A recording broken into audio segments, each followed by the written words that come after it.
দেখেন, আমাদের ফায়ার সার্ভিসের কর্মীদের দক্ষ কর্মী হিসাবে গড়ে তুলতে একটা ট্রেনিং এর আয়োজন করা হয়েছে। আর সেই ট্রেনিং এর ট্রেনার হিসাবে যুক্তরাষ্ট্রের নৌবাহিনী এবং বিমান বাহিনীর কিছু সদস্য এনে কক্সবাজারে একটা ট্রেনিং এর আয়োজন করা হয়েছে।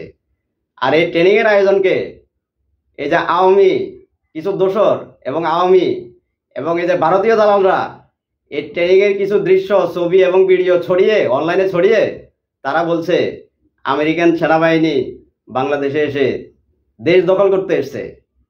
এরা একটা বাংলাদেশ দখলের একটা ষড়যন্ত্র চলছে। ইউনূস সরকার বাংলাদেশটা আমেরিকার হাতে তুলে দিচ্ছে, এই সমস্ত গুজব ছড়াচ্ছে। আর এই সমস্ত গুজবে কিছু দেখলাম যে বিএনপির ভাইয়েরাও এই সমস্ত গুজবে দেখছি কান দিচ্ছে, দেখতে পাচ্ছি।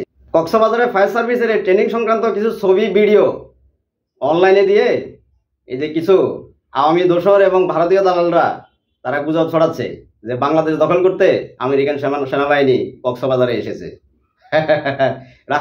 হাস্যকর এগুলা। যে কোনো বাহিনী বলেন, যে কোনো প্রতিষ্ঠানে বলেন, অর্গানাইজেশনে বলেন, কর্মীদেরকে দক্ষ কর্মী হিসাবে গড়ে তুলতে ট্রেনিং এর বিকল্প নাই। আর বিদেশি ট্রেনিং দিতে হয়, আর এতে ভালো ভালো বিদেশি ট্রেনিং এর প্রয়োজন আছে।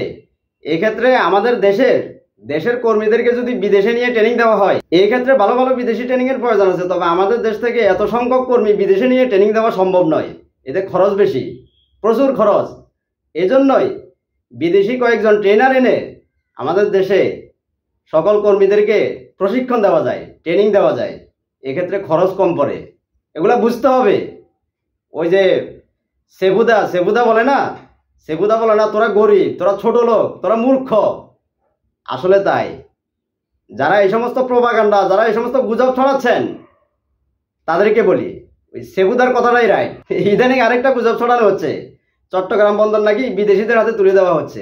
আসলে এরা যারা গুজব ছড়াচ্ছে এরা স্বার্থান্বেষী মহল, সিন্ডিকেট, ভারতীয় দালাল। এরা চায় না বাংলাদেশ উন্নত হোক, বাংলাদেশের চট্টগ্রাম বন্দর উন্নত হোক, বন্দরে উন্নত ভালো প্রযুক্তি আসুক, এরা চায় না। এটা একটা ভারতের ষড়যন্ত্র, ভারতের চক্রান্ত।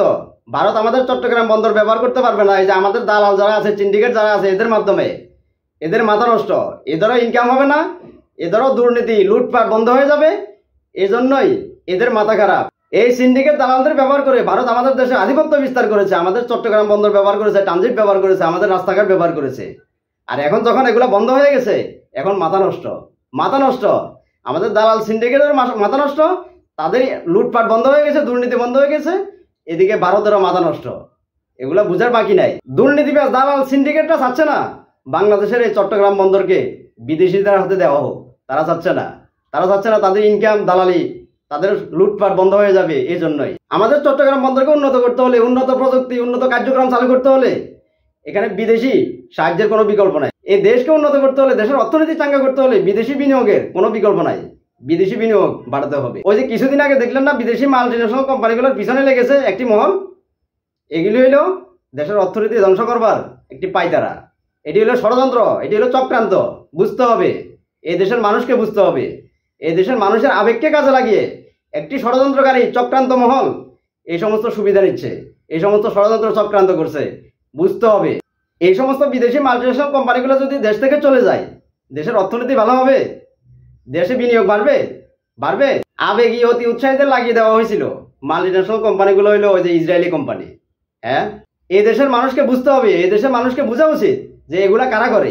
এগুলো একটি ষড়যন্ত্রকারী চক্রান্ত মহল, একটি সিন্ডিকেট চক্র এই সমস্ত করে বাংলাদেশকে ধ্বংস করবার জন্য, বাংলাদেশের অর্থনীতি ধ্বংস করবার জন্য। এগুলা এই দেশের মানুষকে বুঝতে হবে।